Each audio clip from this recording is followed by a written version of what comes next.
Welcome, Sojourners, to the Women's Leadership Mindset series presented by Teresa K. Page, LLC.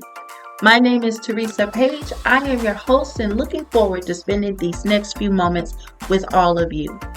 We have a lot of work to get done on today, but first, allow me to invite you to connect with me by subscribing to my website and YouTube channel. Connect and follow me on LinkedIn, and always feel free to contact me directly via email at teresakpagellc@outlook.com. So what is our goal?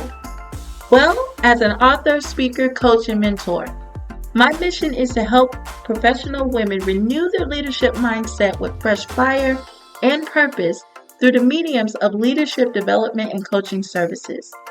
However, the Women's Leadership Mindset series is a new initiative intended to spotlight powerful women leaders and how they serve the world through their professions and purpose. So with the goal to help women realize their unfulfilled dreams and re-energize the leaders they always were, this platform is designed to enhance, empower, educate, equalize, and even emancipate, as our special guests share their entrepreneurial stories, provide valuable resources, and guidance in a caring, professional, and impactful manner. So, let's get down to business. In today's video, it is my pleasure to welcome to my virtual stage Ms. Ritu Sharma, founder and CEO of Kaushalya of Walsall, UK. Ms. Ritu Sharma is a woman empowerment ambassador, a humanitarian, and educator. She is an entrepreneur, professional speaker and trainer, event organizer, and twice Amazon best-selling author. She is also a playwright, an actress, and a poetess. Ritu founds and leads a community organization called Kaushalya UK, which is dedicated to empowering women across the world. She leads projects under the umbrella of her organization to support and uplift women. Her two daughters are an inspiration behind all of her work. Originally from Amritsar, Punjab, she is a UK qualified teacher, status holder, and has been residing in the United Kingdom for the last 20 years and shaping the future of generations. She is a famous author of her book, Rich Man's Rich Daughter, and has co-authored in global book projects called Book of Inspiration, For Women, by Women, Resilient Voices, and The Speaker's Journey, with a motto to empower self and others. Her most recent anthology, The New Woman, published under the banner of Kaushalya UK, also hit Amazon best-selling rank. Ritu has been awarded multiple international awards for her humanitarian work as well as for her businesses. The most recent international accolades she received were that for being an international icon woman and for being an extraordinary achiever. She has been covered by BCC, international newspapers, magazines, TV and radio shows, and podcasts, and she continues to prosper. So to contact Ritu, you may reach her on her website at www.kaushalyauk.com, as well as email at rsharma@kaushalyauk.com. You may also connect with her on LinkedIn at Ritu Sharma, Women Empowerment Ambassador, as well as at Kaushalya UK on Facebook and Instagram. Now we'll bring all of this information along with Ritu's free gifts before we go. But first, I want to say welcome, Ritu. How are you today?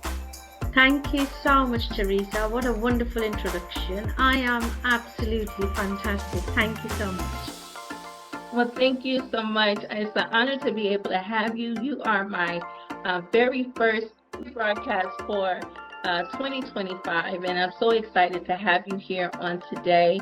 And I just want to give a shout out to Miss Carol Edmondson, which is by way of how I first met you almost 2 years ago, if it hasn't been 2 years ago. So I'm really excited about and so um, inspired by the work that you do from afar. I know that you're in the UK and I'm way over here on the other side of the pond, but I love the work that you're doing, and I have the opportunity to have almost a close seat, especially in the virtual space of LinkedIn. So first, I want to say so much thank you for being here on today, and thank you so much for the work that you do. So we're going to go ahead and get down to business. So let's get started. Why don't you tell us a little bit about yourself?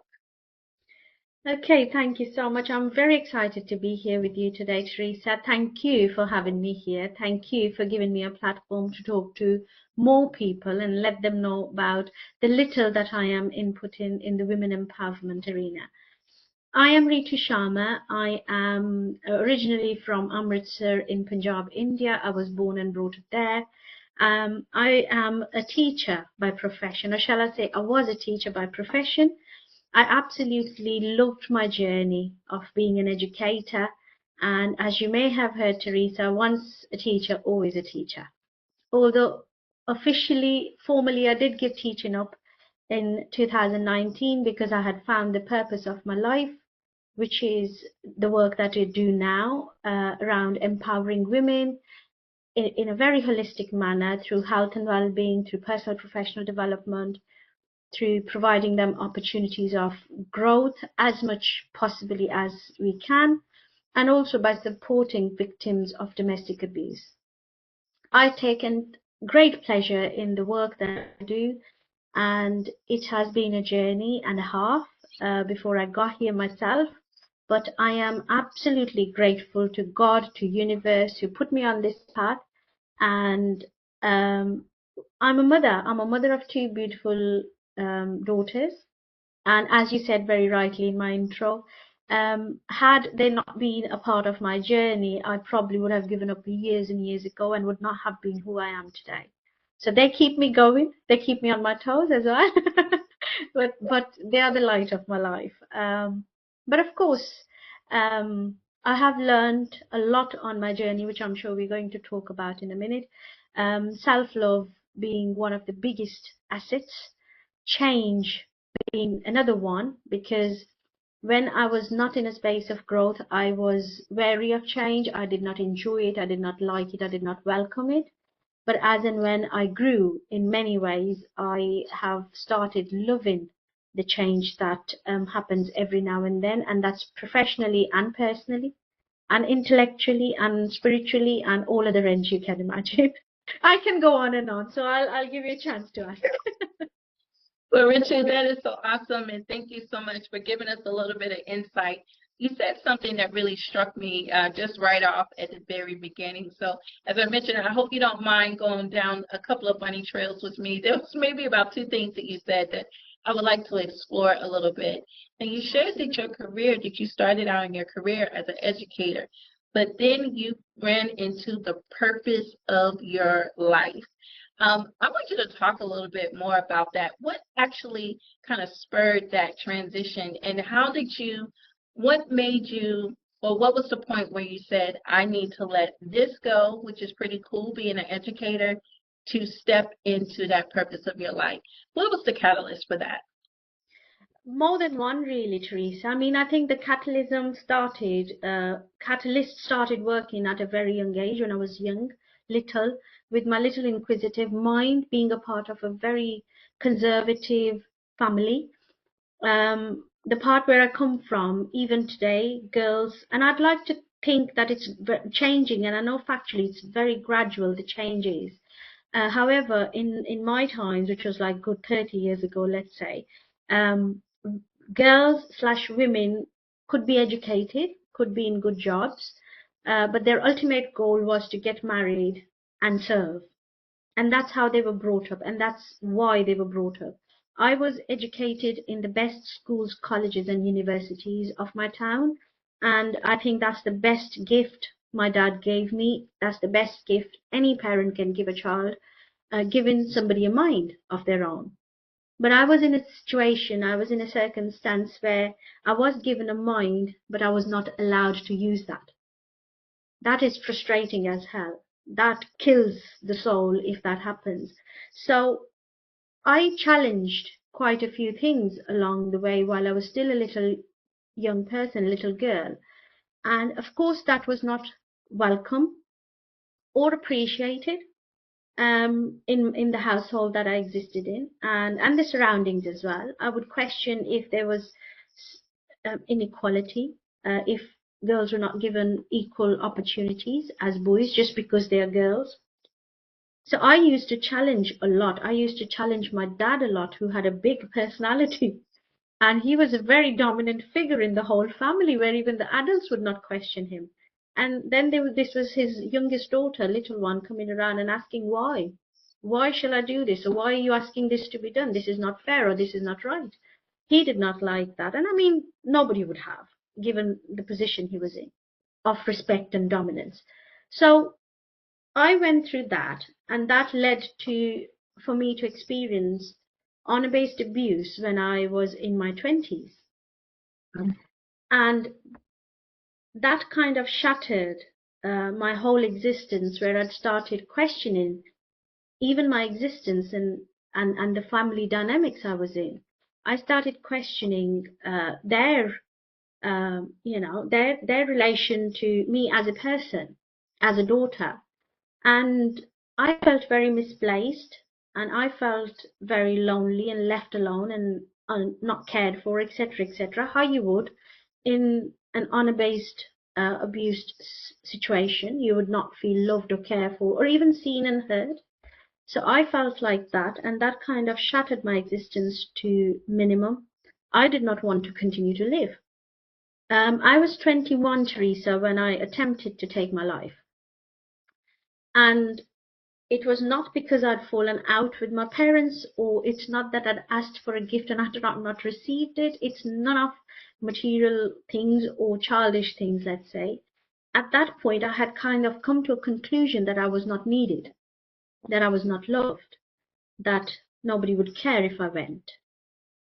And I was saved. And I truly today also believe that I was saved because God had a task for me, and I could not slip away without doing that task. He was not allowing me to go anywhere. My parents thankfully saved me. And then I got married to someone who put me through domestic abuse. And I had 11 years of a marriage where I experienced different kinds of domestic abuse.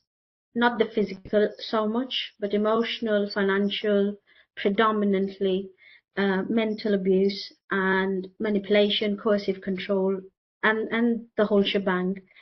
And I was again left broken, bereft, totally shattered, not knowing where I belonged, who I belonged with, where my home was, if there was any home for me at all.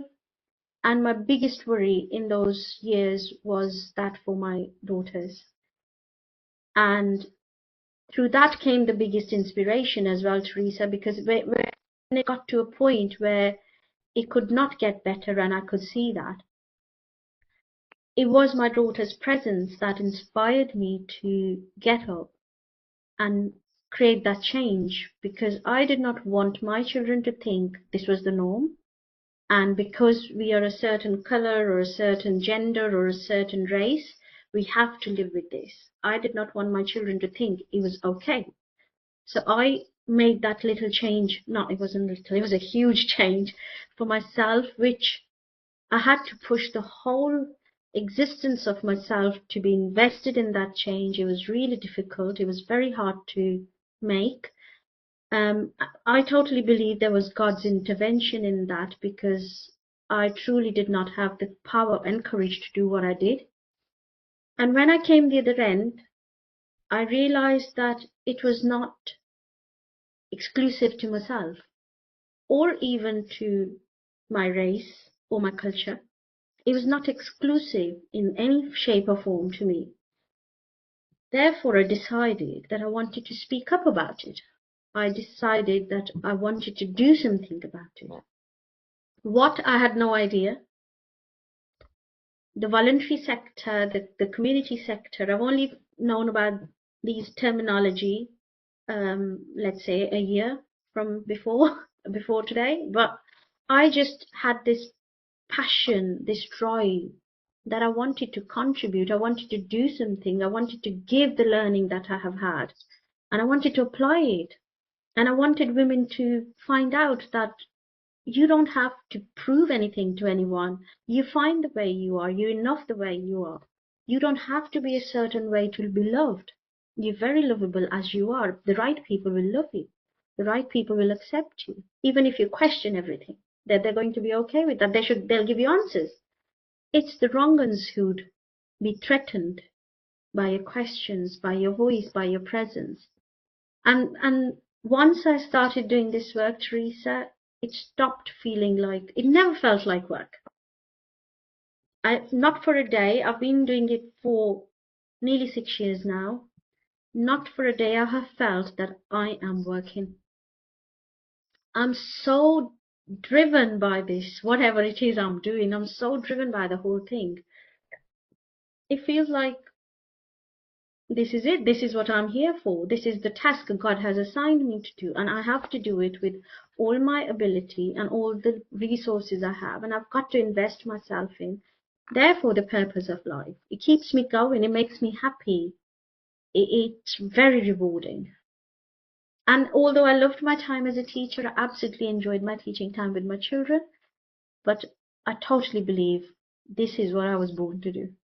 And I would not have been here had the journey not had happened the way it did go. So I am grateful for everything that is. Well, Ritu, thank you so much for taking that time to take us on your journey and to pull back the curtain to be so transparent with us. Thank you so much. First and foremost, let me extend an apology for what you've experienced. As you just said, that it is part of the journey. It was probably necessary. Absolutely. And I do believe that the things or some of the difficulties we may face in life, that it is not just for us, that it does attribute to our resume so that we're positioned to be able to assist others and show them the way out, because we've gone through it and have come out on the other side. So thank you so much for surviving and understanding that purpose is greater than death. Thank you so much. You said something just now that says the right people will love you. In the work that you do and as you're shining the light, and we'll get to your organization shortly, but you're saying such wonderful things. So continue to go down this funny trail with me. Perfectly fine. When it comes to the work that you do and how you're showing women that you're lovable just as you are, you don't have to do anything different. And especially for those who may have shared a similar background as you have, especially in the domestic violence space, how do you help them to be able to maybe restructure the way that they see life and be able to identify the right people that will love you? This is an amazing question, Teresa. Thank you for asking this question. And the answer is very simple. The answer is very simple. All you have to do is give the other person the confidence that they are fine the way they are. And of course, it's our personal responsibility to continue to work on us. I'm not saying don't do anything, you're fine. Don't strive for better. As a person, as a human being, it is our job for ourselves, not for anybody else, but for ourselves to better ourselves every single day. Get up and think, I'm going to do better than yesterday. Okay. However, when you start giving somebody the confidence that they're fine, because I grew up in a culture, Teresa, and I have heard similar stories from other races and other cultural backgrounds where people have had similar things. I mean, in my culture, women who are short are not pretty. Women who don't have long hair are not pretty. Women who have darker complexion are not pretty. Women who have eyes are not pretty. Women who have rounder noses are not pretty. I mean, you name it. What are we telling our daughters? We are telling our daughters you have to be, even physically, forget the talent and and the, you know, the demeanor and the behaviors and the mannerism. We're telling our daughters you have to be a certain picture to be liked. I think that's awful. I think that's absolutely awful. I mean, you start giving a child the confidence, I love you, baby, the way you are. You're perfect. God's made you perfectly. There's nothing wrong with you. Whatever nose shape, whatever complexion, whatever hair texture or color, whatever it is, you're beautiful. End of story. And I think a very non-judgmental approach is very important for when you are speaking to or dealing with victims of domestic abuse, Teresa. And I talk from personal experience as well as professional experience.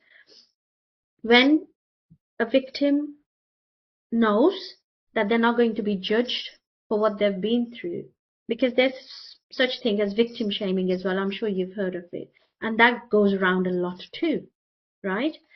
When we give a victim the confidence that they're not being judged, yes, I'm here to listen. I'll hold your hand and I'll listen to you. It's okay. You're upset, you want to cry, go for it. Nobody's judging you. You're angry, express your anger. It's fine. Nothing wrong with that. You know, you're feeling scared, worried, whatever. Give them that space to feel their emotions, because mostly victims are not allowed to feel these emotions, to express themselves authentically, genuinely.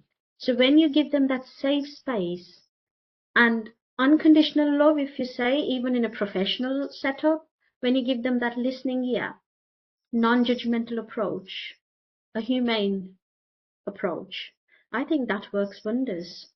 And of course, the professional side of things help as well, where you're trained how to approach them in an appropriate manner, etc., etc. But as a person, a human-to-human interaction, that's all I think that's needed.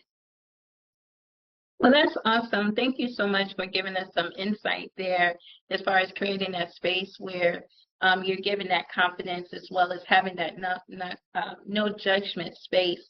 And also, you said something that was very interesting is that allowing individuals to express themselves authentically. I think that's really important because, you know, I often feel like, you know, that we do hold our emotions to ourselves, or even when we attempt to express what our emotions are, those who are listening, they'll say, well, you don't really feel that way, or maybe you meant to say it this way. So definitely giving people the opportunity to express themselves authentically, to share the exact feeling that they're feeling. Absolutely. Absolutely. I think that's really important for all of us, and not just those who may have encountered domestic abuse, but I think that's important for all of us. So thank you. Thank you. Thank you for providing those tools. Now, Ritu, you have already given us such insight already, and I'm looking forward for you to talk a little bit more about your organization. So now that you're in the purpose of your life, you've been doing this for about 6 years now. So why don't you, and you've already have given us the motivation as far as with your daughters, creating a different world for them, and also letting your life experiences be a guide to help others. So let's talk a little bit more about Kaushalya UK. You've already given us the motivation. Tell us a little bit more about maybe the services that your organization offers to help support and to uplift women. Absolutely. So we run projects to do with health and well-being, Teresa, which are our ongoing projects. One of them is called Let's Talk Happiness, and the other one is called Empowerment Through Art. We provide platforms for ladies to come together every week for one activity. So this could be to do with mental, physical, emotional well-being. We'll get professionals to lead the workshops. We'll get professional speakers for motivation. In December, we wrapped up Empowerment Through Art, first run of Empowerment Through Art project at the Walsall Art Gallery. Led by a professional artist, and the results were absolutely amazing. We had a display of artwork from the ladies who had the first opportunity to be with a professional artist in a professional artistic setup in the gallery. And we had a display of our artwork for over the weekend, and it was so amazing. It was so buzzing. Absolutely that. Apart from that, we have written the first book, as you said, The New Woman, and we're looking to invite women to be a part of our second volume of the anthology, The New Woman.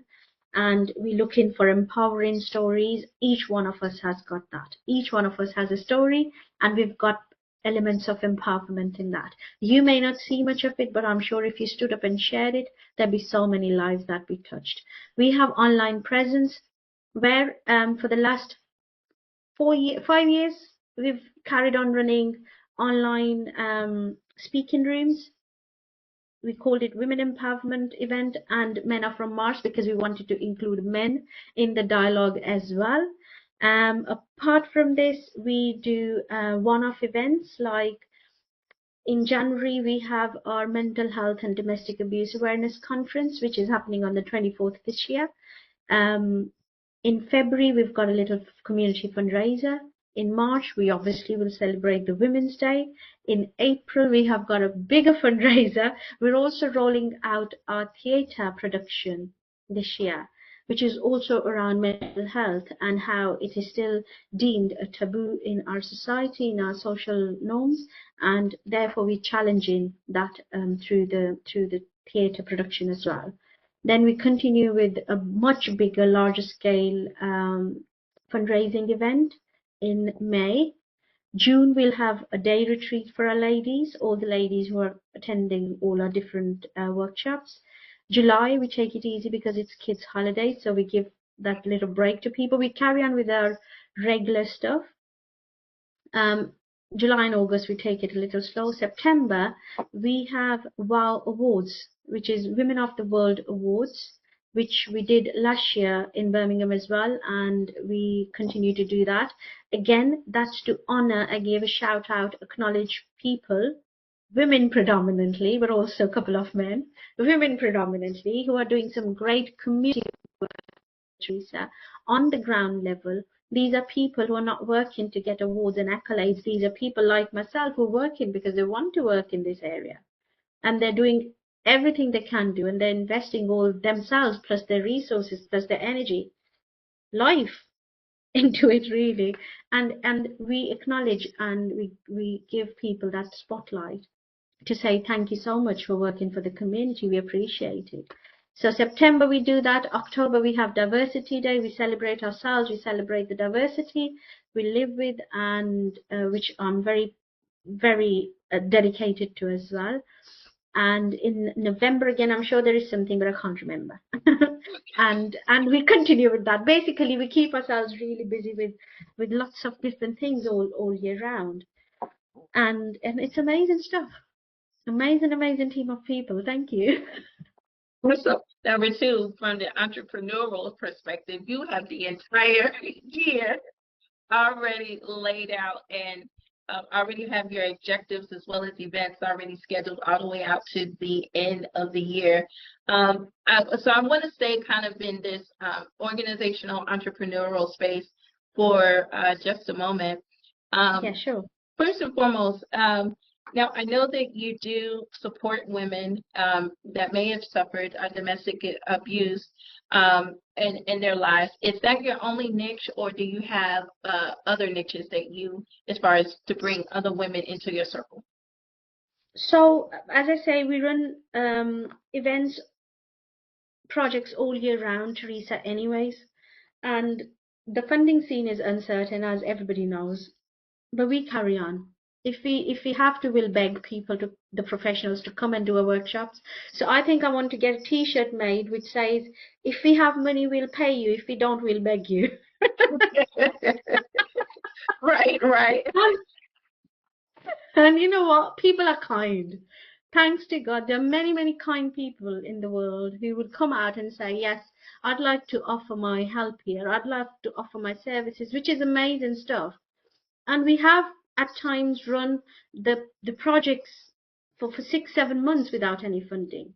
And this is something we've created over these years, and there's so many people relying on it. And for some of them, this is the only time that they come out and be with other people.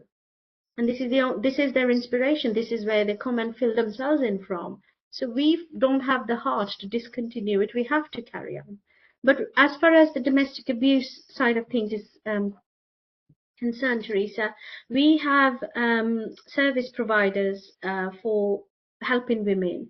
So we do signposting. In 2022, we ran a 6-month training program for community organizations and community leaders to identify what domestic abuse looks like and how to deal with it.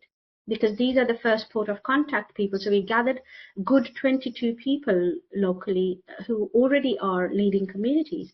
And we taught them how to, approach somebody who may be going through domestic abuse, how to make them feel safe, where to signpost them to if you do establish that that's true, that what you thought that they were going through domestic abuse. And we brought the best of the country to lead those training sessions. So that was absolutely amazing, really. We created volunteers through that. We have volunteers within our organization who are trained to talk to people who are afflicted by domestic abuse and then to signpost them. We have a volunteer legal advisor who's a qualified solicitor, and she qualifies and is a specialist in family law as well as other aspects. And she very kindly, a young lady, lovely young lady, and I'd like to give her a shout here, Kavita Mehe, who I accidentally totally bumped. There are no accidents, as you may also say, Teresa, bumped in during a networking event, and she very kindly offered her support for the organization, believing in the work we do, and I'm ever so grateful for that. And we have given that basic first kind of set of legal advice to women who are not sure what their rights are in terms of children, property, any monies that may be related, or their financial situation, or just about getting up and leaving. Where do they go from here? So that's very niche to our organization, I'm proud to say. But we also have befriending and mental health support services that we provide victims of domestic abuse. So basically, we do whatever we can do.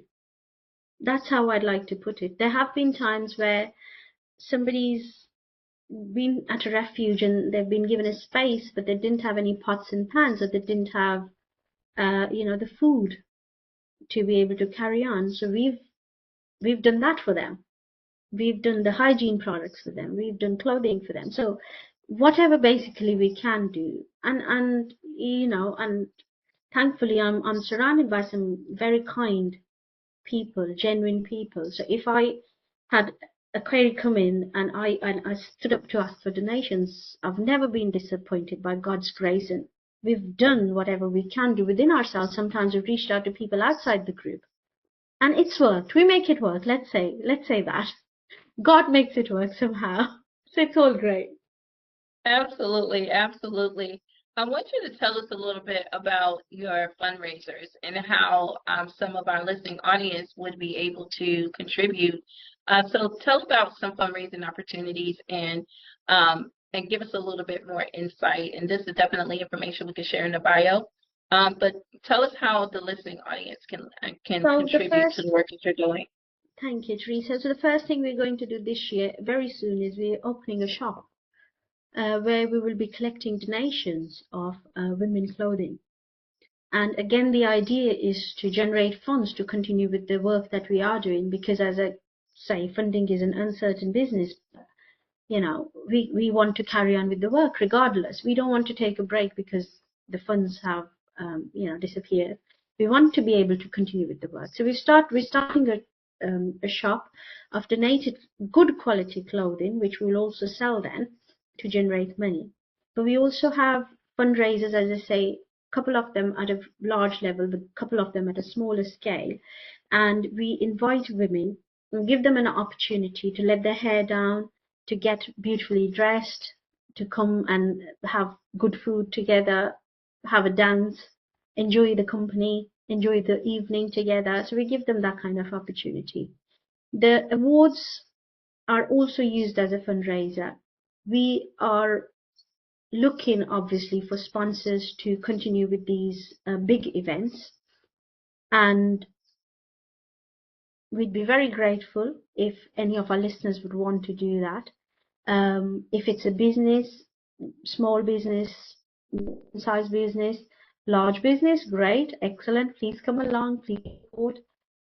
we look for sponsorships, and we look to make it work and run our events and we've done some amazing stuff, and I'm beating my own drum here. But we have put on some really good events, which have been appreciated by anyone who's attended it. But also we'll be rolling out on an online fundraiser. We do have opportunities where people can donate if they wanted to. All they have to do is maybe drop me a message or drop me an email, and I'd be very happy to share the details, a link where they can send their monies to. And let me just say one thing as well to anybody who's listening. In a scene like this, where I am working, the kind of work that I am doing, no amount is a small amount. Sometimes that's the seed money we need. And then when that comes in, then it builds on that and it grows. And it's different energies coming together. When you give your money as a donation for a good cause like this, you are investing your energy in it. And when different energies come together, God knows whose energy would match what we're trying to do. And it would just push us forward and would help us to help more people. So yeah. Awesome. Well, thank you for sharing that with us. We'll make sure we get that information in the bio. So if there's something specific beyond your email, let us know. So we want the listening audience to have a pathway to be able to support the work that you're doing. I think one of the things that as we move forward in our conversation, I guess with the women that may have had some extraordinary experiences, trust can be a very difficult thing. I know that here in the States, it's often said that, people want to work with those that they like, they know, and that they trust. But for those who may have had some, again, extraordinary circumstances where trust is not necessarily something that they can afford, how do you establish that trust to let people know that the doors of your organization is a safe place to come in for assistance and help, and to get that confidence and the space that they need to basically to change, and as well as to give themselves the self-love that they need? How do you establish that authentic trust? So Teresa, I think when I speak openly about my journey, that breaks the first barrier itself. And when women know that here's a woman who's been through similar stuff that I am going through now, or I have experienced in the past, that's the first barrier dropped. And I speak about it openly. Any given chance, put me anywhere, I'll talk about domestic abuse, I'll talk about mental health, and I'll talk about honor-based abuse, because why not? Our biggest problem is that we don't acknowledge the problem. And I think no solution can be found unless we acknowledge the problem 100%. If we keep brushing it under the carpet and trying to hide it and act as if it doesn't exist, it's not going to really go away. It's going to rot, and it's going to create a bigger problem. And that's what we've done for so many years. So I want to speak about it openly and let people know that it's okay. This is a part of your life if that's happened to you. This doesn't have to be your life. This is a part of your story. This doesn't have to be your full story. It's in your power now to create what you want to create out of you from here on. So I think the first barrier drops where people find out that, oh, they speak about this thing openly in this circle. And I have women in my groups for my organization who've been coming in for 2-3 years. And some of them open up after 3 years. And some of them open up after 2 years. And some of them open up early. But we are not expecting them to do anything. We are there to share what we have, which is lots of good knowledge, lots of beautiful stuff, lots of motivation, lots of life skills, lots of, dealing with the grief, the loss, tools and techniques. That is what we're giving them. And we don't ask for anything in return. We don't expect them to say anything unless they're ready. Then we're all ears. Absolutely. Now, tell us, how do the women in your organization, how have they found you? I know that you do have an online presence.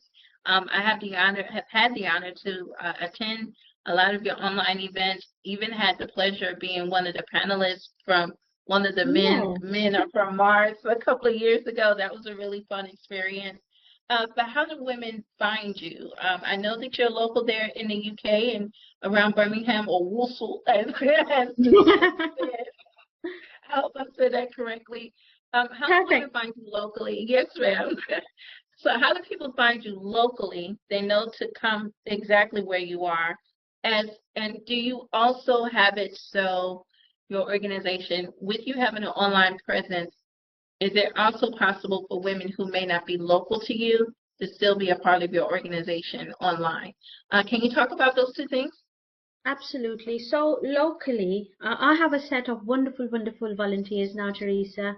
Carol Edmondson is my lead volunteer, and she She's is awesome. super amazing woman she is.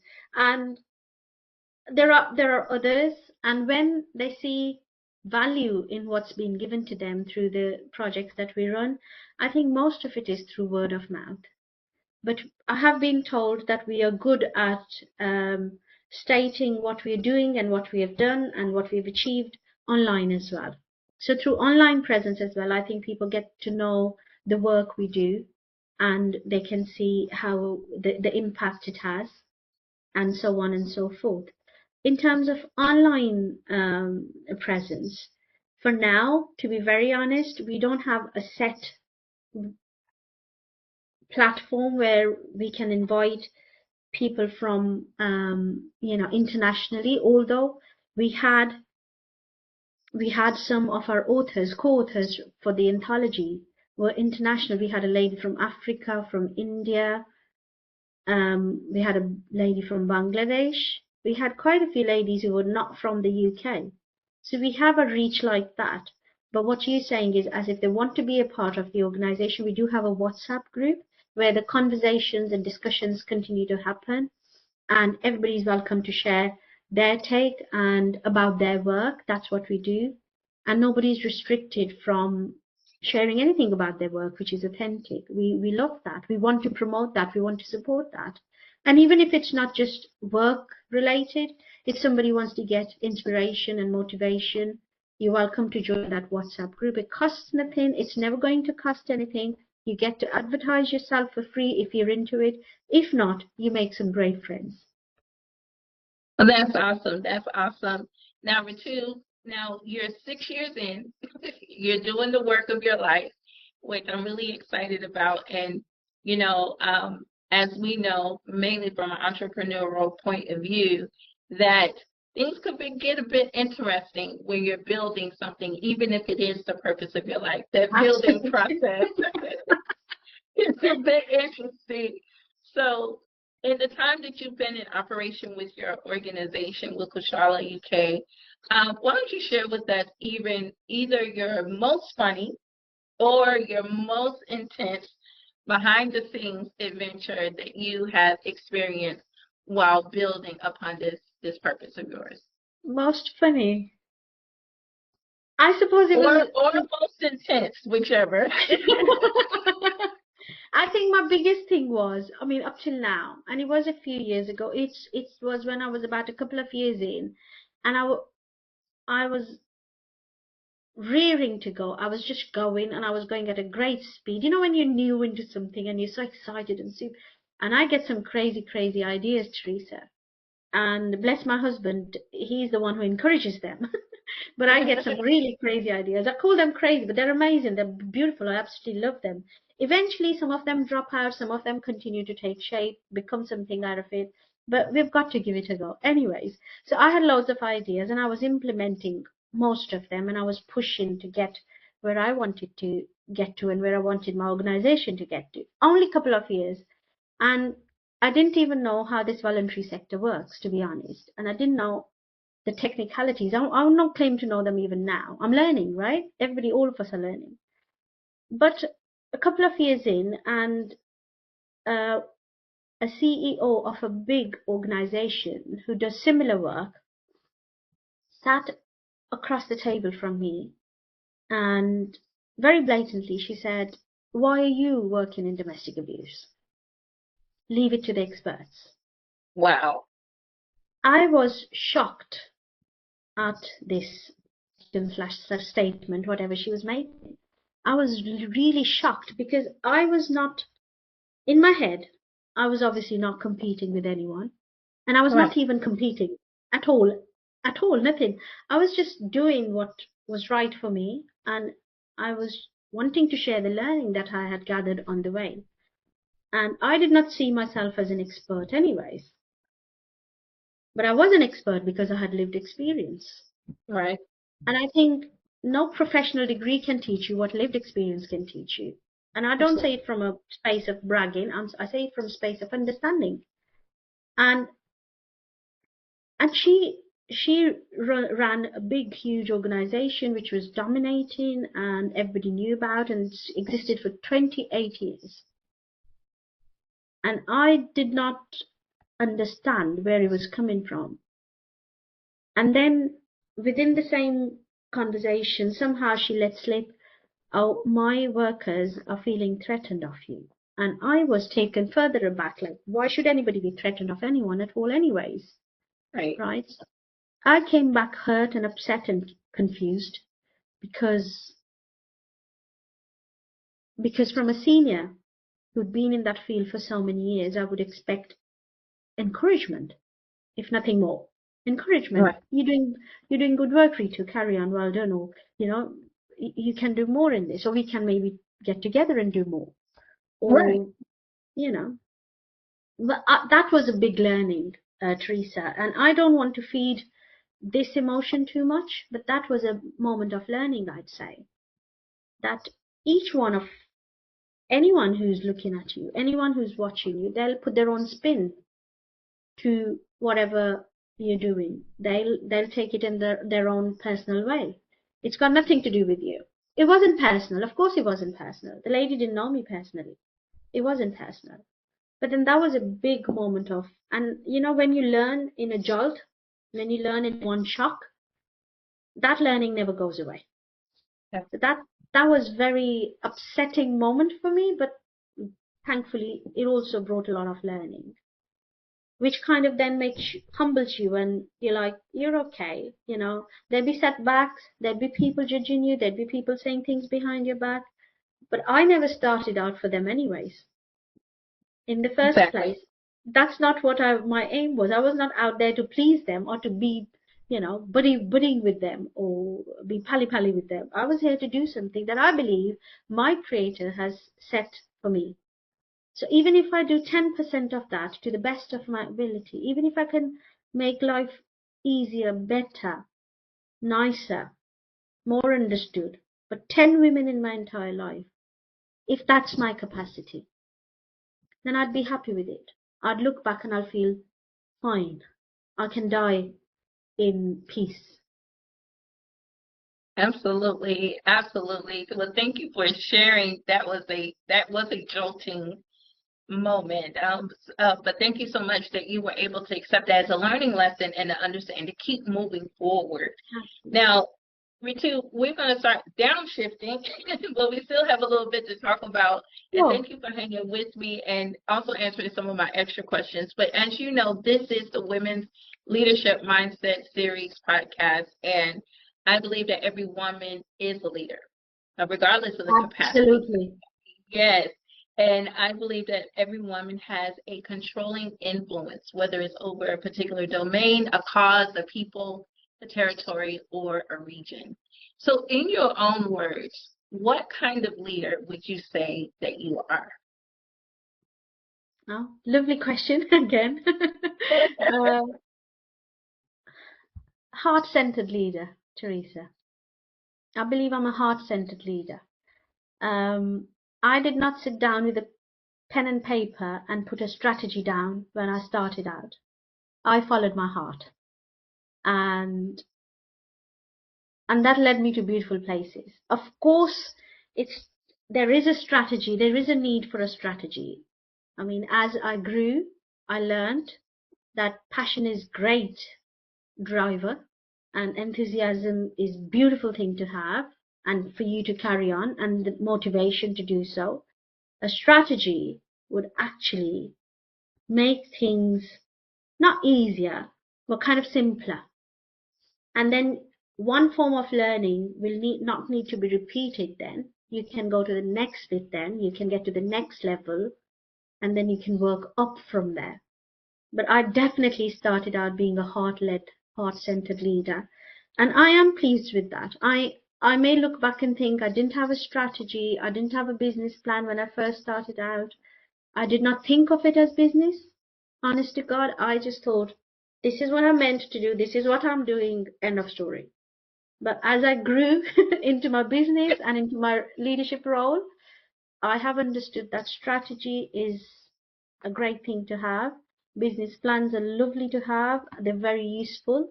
And knowing which direction you're headed in and what your goals and targets are as a leader, that helps a lot as well. Absolutely. And you've already touched on it, but I want you to talk a little bit further on that. Tell us about the power of being heart-driven along with having strategic. I don't know what you want to call it, something else, but what is the power behind having heart as well as strategy and operations? How far can that take you? Can you talk about the power of that? I firmly believe in this, Teresa, that you must only follow your heart. You must only do what your heart desires for you to do. Don't give in to pressures. Don't be influenced by anyone. Whatever anybody else is doing and they're doing it great, that's their call. That's their heart's desire to achieve. Let them. God bless them. Don't follow no one. Follow yourself. Follow your own heart. And your heart will never let you down. You know, your spirit knows, if you believe in spirit, your soul, your mind, whatever you want to call it. Sit with it and let it talk. Sit with it in silence and let it do the talking. Questioning, what is it that I'm meant to do? Nobody will give you a more honest answer. The answer will come from within. Allow yourself to have that chat. Allow yourself to have that conversation with yourself. There is loads of power. I think when you start something out which is driven, you cannot go wrong. And in an entrepreneur's journey, Teresa, you would agree with me that there are loads of ups and downs, and there are more steep downs sometimes than there are ups. Yep. And sometimes when you're on the downside of things, you may start to believe, oh, maybe this is not for me. Maybe I'm mistaken in pursuing this. Maybe I should just give up. If it is heart-led, if you truly started because you believed in that, truly, you're not going to give it up. Right? So that's one thing that will keep you on track, because you can't get off the track. It will keep you on there, because if you keep getting off the track every now and then, you're not going to make progress. You've got to stay on the track to be able to make progress. You've got to give yourself that time. Strategy will push you forward on that track in a way that you will not make the same mistake twice. In a way that you level up every time you level up, you'll only look ahead of this now. A strategy is very important, but I say start with the aim. Why is it that you want to do what you want to do? What is it that comes from within for you? Stick to that, but keep your strategy with you. But I suppose this is a learning journey again, Teresa. Everybody has a different pace of learning, but I suppose all entrepreneurs learn it one time or the other. Absolutely. I'm still learning it.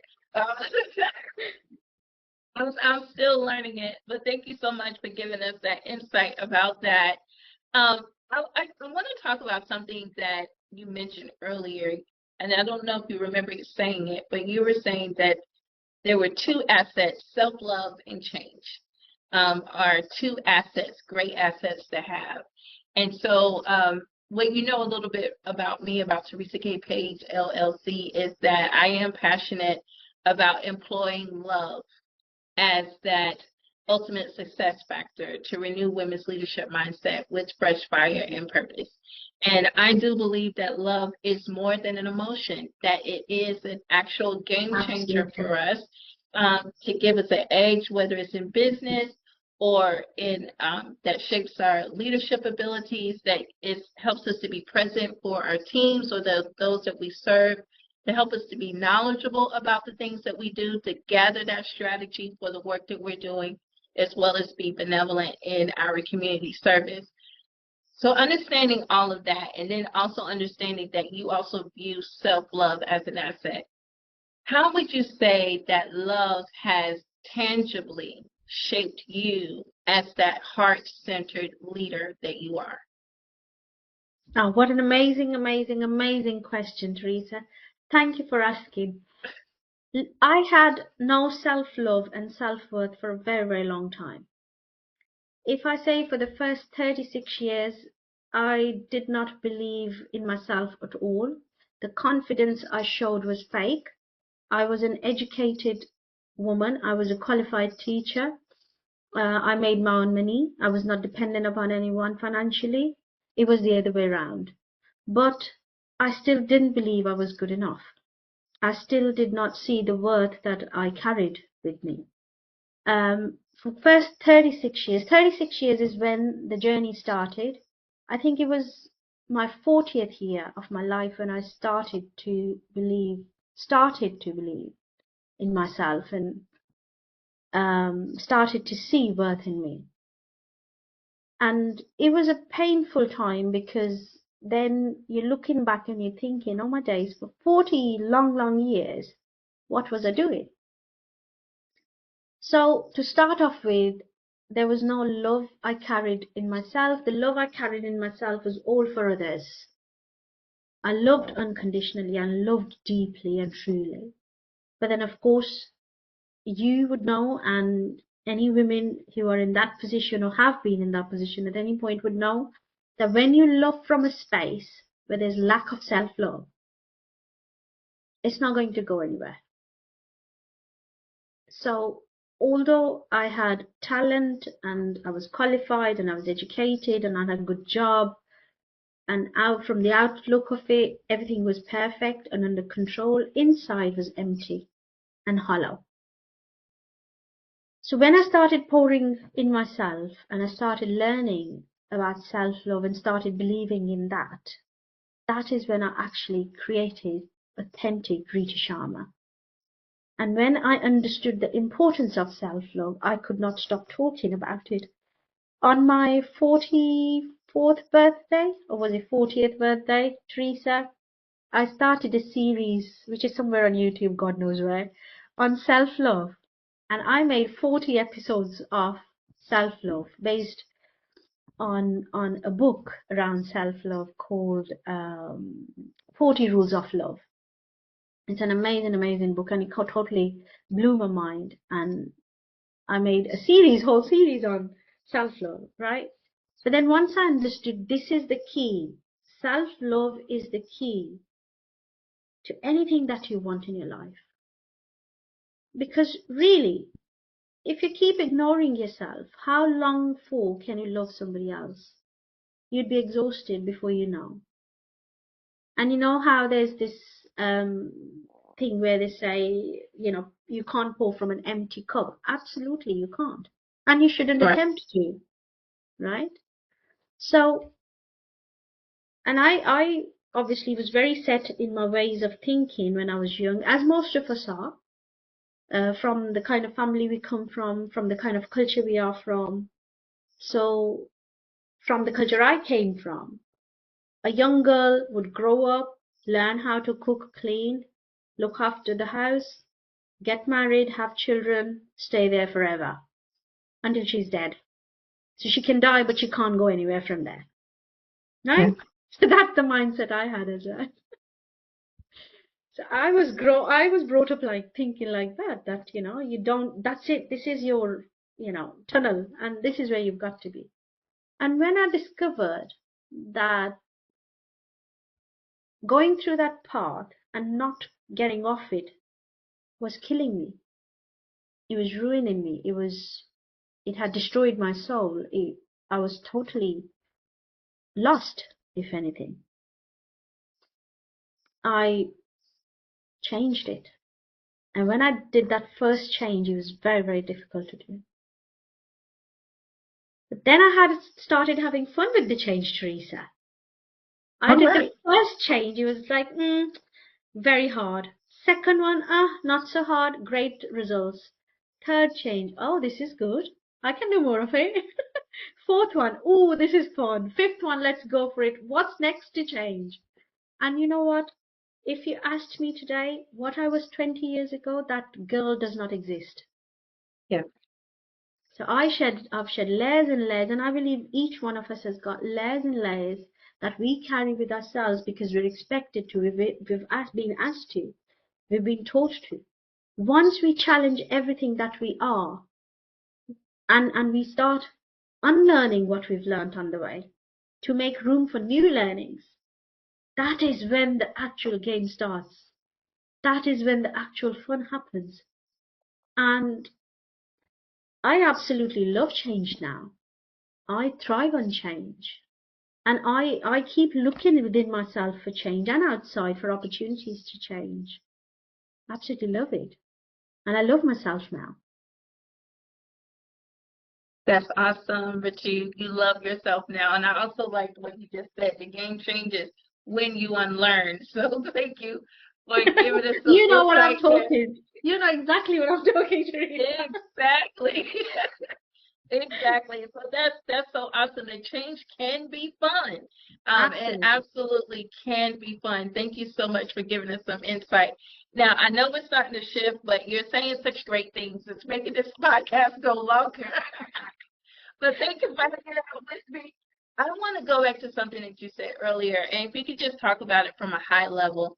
You mentioned from your education that your father provided you a stellar education, and so you mentioned that you were given a mind, but you weren't allowed to use it, and how that was very challenging for you. Yeah. But others who may be, regardless of where they are in the world, where they have this mind, we all have a mind, but we might be in a situation or an environment where we can't use it. From a high level point of view, what are some tips to kind of help them reconcile or kind of shatter that wall? Wow. Teresa, you're so good at asking these questions. I absolutely love them. Thank you. Thank you for another great question. Knowing yourself is the key. That's what I'll say. If you know yourself, that is all you need. And you don't need validation from no one. You don't need somebody else to tell you that I agree with your image of yourself. Of course, when we're young, we do look for that validation. And sometimes when we're older as well, we continue to look for that validation because we're human beings. We want to be loved. We want to be seen and heard. We want to be acknowledged and validated. But if you're not getting that, don't don't depend upon that. Find that within yourself. And once you know exactly who you are, self-awareness, that's what you need. And you make peace with that. Because for a very, very long time, Teresa, I was putting myself down continuously and seriously because I believed that the problem was within me. I was the problem. I believed that um, I could not be a yes person to the system and I had an issue with it, but everybody else seemed okay with it. It must be me. It's not you. That's my dog shuddering, sorry. It's okay. He's giving us 2 pence too. So, yeah, so all you have to do is become aware of yourself, know who you are. That's the most important bit anyways. And once you know that, cut yourself off any validations that you ever wanted. Don't want that anymore. I know it's a very difficult thing to do, and you will have to keep visiting and revisiting this time and again. It does not go away in a day or two because we're human beings. We thrive on the connections. But if the correct one is not there, don't expect it. Find everything you need within you, and all the answers are there. All you have to do is be brave enough to face them because they will challenge you. The answers you get from within yourself will challenge you. They will show you the mirror. They will show you what the problem with you is. And they will show you what you're not doing to make it right for yourself. Absolutely. Absolutely, absolutely. Number two, I know that all of the work that you're doing is inspired by your two daughters. And so you've made significant change in your life so that they can have a better outlook on life. Beyond your daughters, how would you like future generations to benefit from the work that you are doing today? Amazing question again, Teresa. I would like it to influence the younger generation in a way where they'll see this generation having got on a train that was not heading to the right destination. So they decided to pull the chain, get off the next first station they knew it was the wrong journey, and then create their own path. That is what I want to leave behind. My legacy should be the change that we create because we want to create, because it's expected, not because we are, pleasing anyone, because this is the right thing to do. And my inspiration comes from my daughter's presence because I wanted to just show this to them that you don't just live with something that's been thrusted on you and it's wrong and you made a wrong choice. You got on the train, you found out it's not headed to where you want to be. There's no reason you should stay on that train. Get off, jump out. If it doesn't stop, just jump. There are more chances of you living a better life once you're out of it, even if you're hurt a little bit. Because it will hurt you. You will get hurt. But it's worth the effort. So I want the younger generation to see and to know nothing is impossible. Nothing at all is impossible. Whatever they put their mind to, they can achieve. And these days, thankfully, our younger generation is way more resourceful than we were 20 years ago. Absolutely, absolutely. And maybe some of that, also what you just mentioned, will also filter in my final questions for today is what tip, what encouragement or resource would you give someone that is considering turning their dream career or business into a reality, but they just haven't made that jump as you just made mention of? What encouragement, what tip, what resource would you give to those? Ladies, the jump is hypothetical. Okay, so don't jump. That hypothetical jump. Hypothetical jump, right? Jump in Yeah. your mind, jump in your brain, make a jump. Okay, be careful. Don't get hurt. Try not to get hurt. Okay, so what I'd like to say to anyone who's wanting to start their, build their dream business is one, as we said before, Teresa, they must believe in it. They must believe in it. And if they're starting a business, I think business is about money. That's how people see it. And fair enough, it is. It should be. It's fine. Absolutely fine. But why? Why do you want to do what you want to do? Know that really clearly. Why do you want to? And I bet you everybody has a reason.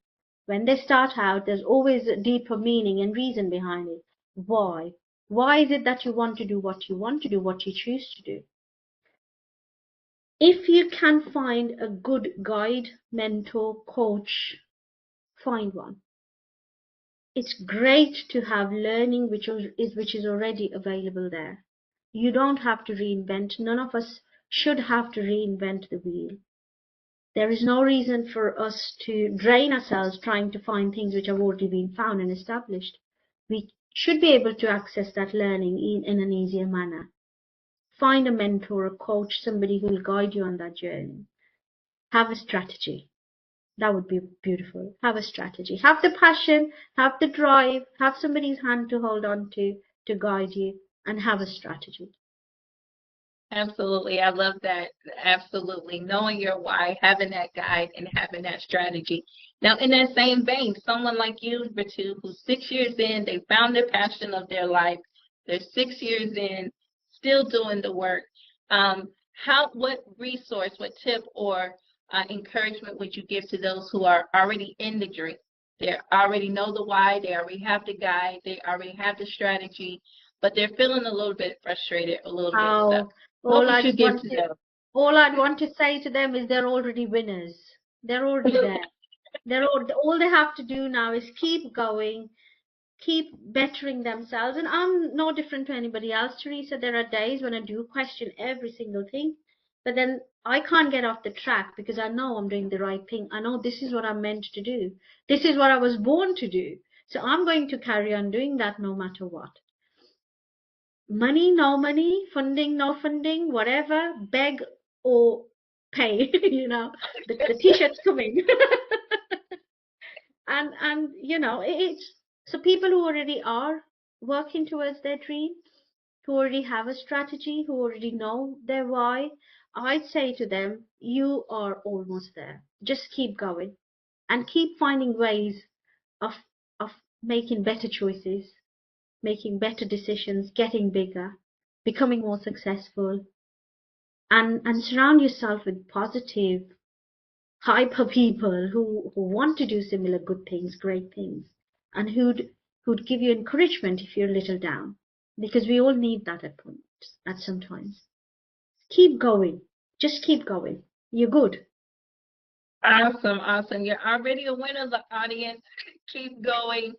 Dream bigger, be more successful. Number two, it has been a wonderful conversation. Just all of the insight and the guidance that you have given on to us today has been so powerful. Now, you do have an announcement as well as a free gift opportunity. So I want you to talk about it as far as your announcement. You are relaunching your book, Rich Man's Rich Daughter. Tell us about it. So the book Rich Man's Rich Daughter is a memoir which I've written. And I wrote this book for two reasons, Teresa. One, to say that this is still happening. And this thing about honor-based abuse and domestic abuse and gender-based discrimination and inequality, all of this still exists. Very much a fabric of life. And the second thing I wanted to say was, like I said before, that if this is happening, this doesn't have to be a whole life. You can change it. I'm promising you it's not going to be easy, but I'm also promising you even bigger that it's going to be worth it. So Rich Man's Rich Daughter came out.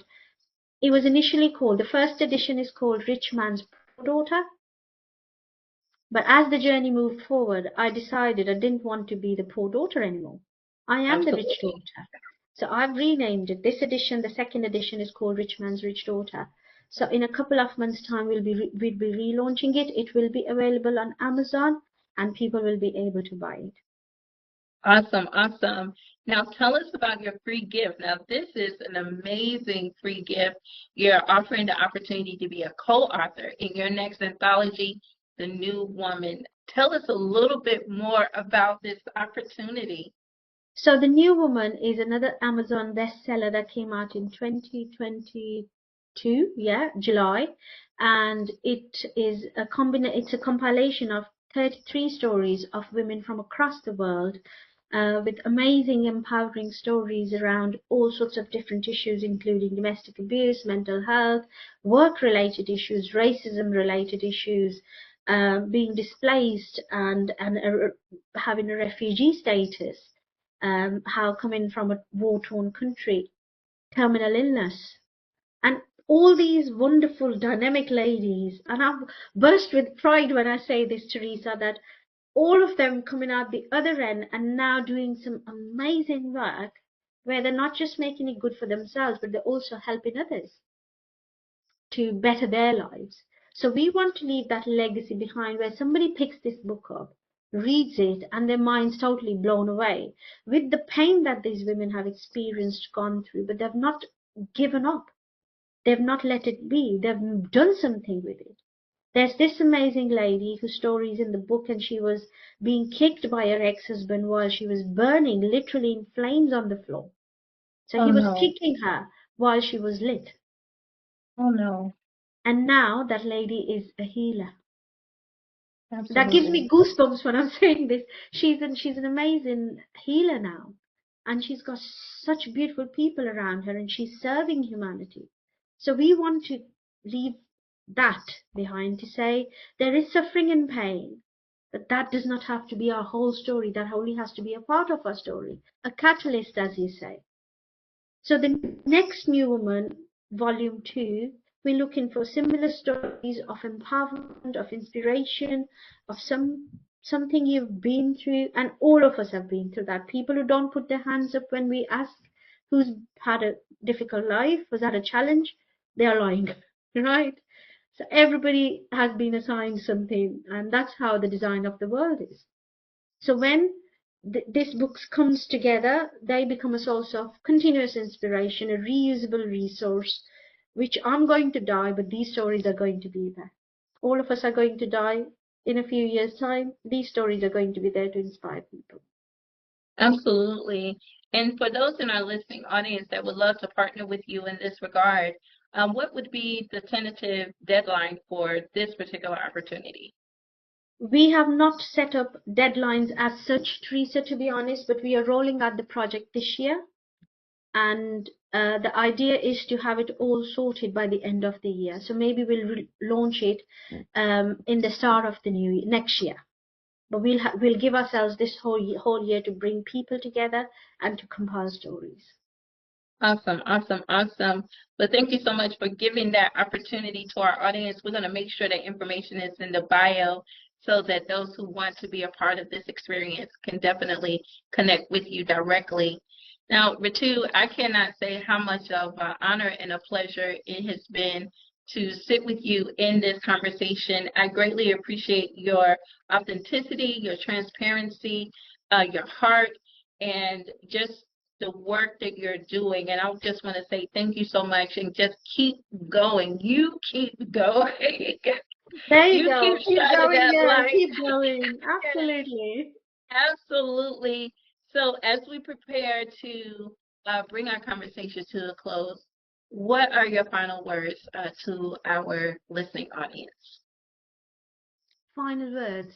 Final words are: 1, believe in yourself; 2, love yourself; and 3, you're enough, believe in that. You're enough how you are. You're absolutely gorgeous. You're great. You're a work of, your masterpiece. You're a work of art.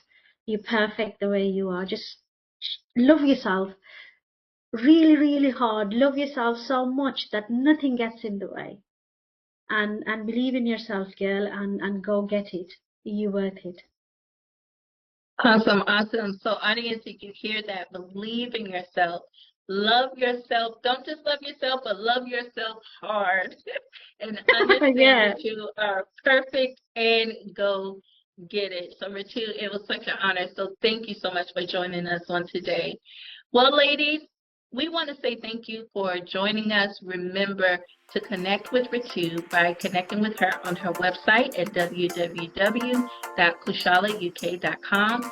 You may also connect with her via email at rsharma@kaushalyauk.com.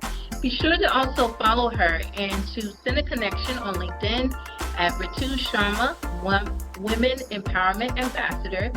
And you may also connect with her on Facebook as well as on Instagram at Kaushalya UK.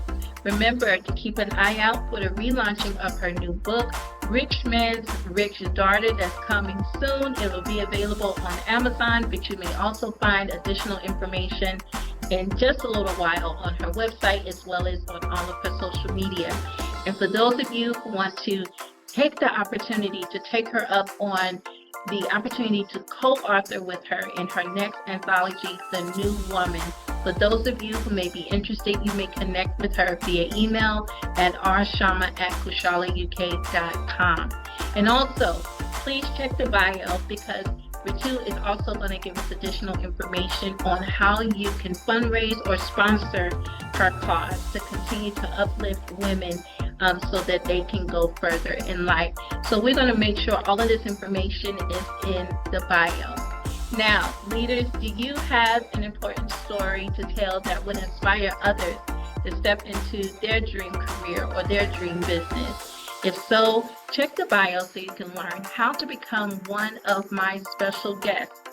Now, the holidays is over, but it is still the most wonderful time of the year, and I want to help you celebrate your loved ones, and your teams with my Journey to Wholeness book series as well as gift collection featuring my new book, My Journey to Wholeness, Love the Success Factor. You may visit my office corner at Teresa K page at squarespace.com to check out my book sets, home decor, glassware, journals, and so much more, all designed with inspirational messages of love to remind you what love can empower you to do. So new subscribers, you may also subscribe to my website and you'll receive a 10% promo code that you can utilize at checkout. So please see the additional information in the bio. Well, everyone, we want to say thank you so much for joining us for another episode of the Women's Leadership Mindset Series podcast. Remember to like, share, and subscribe. And as always, here's to the journey, and let's move forward.